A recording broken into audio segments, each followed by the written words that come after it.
Declarar voto, presidente. A declarar voto. Senhor presidente, estava aqui ouvindo atentamente tudo o que eu vi aqui pode acontecer, vereador Felipe. E eu vejo só uma forma que barateia vários concorrentes. É mais ou menos querem comparar os mercados. Isso é bom para a população, principalmente, me parece que na hora do desespero, eu já me tocou várias vezes na família, eu posso citar assim, um velório, professor, igual a feito aqui em torno de R$12.800, nosso município vizinho não opta, tudo igual, 4.800, tudo igual. Então, algo está acontecendo. Então, tudo pode acontecer.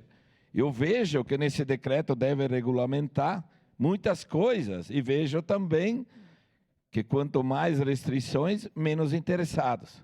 Porém, também aquela empresa que absorver tem que ver se tem estrutura e capacidade. Por exemplo, eu não concordo com a SEMA lá, não é porque está lá meu sobrinho, tem que cuidar do cemitério, foi lá, um montão de caixão espalhado, ficou até uma vergonha. Então, eu entendo que quem absorver serviço funerário tem que ter essa responsabilidade do cemitério também. Várias situações, eu vejo. Tem que colocar junto isso na responsabilidade.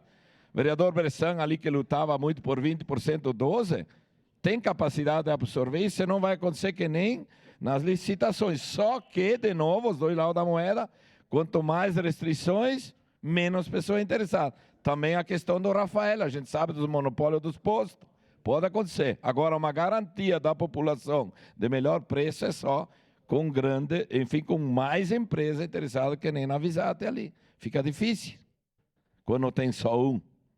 Então, tem tudo isso, tem os dois lados da moeda e o mais importante é que a população precisa desse serviço mais barato, principalmente num momento difícil, que parece, ó, vamos tirar tudo o que tem, porque é a última oportunidade, e muitas vezes já me aconteceu na família e muitos amigos próximos.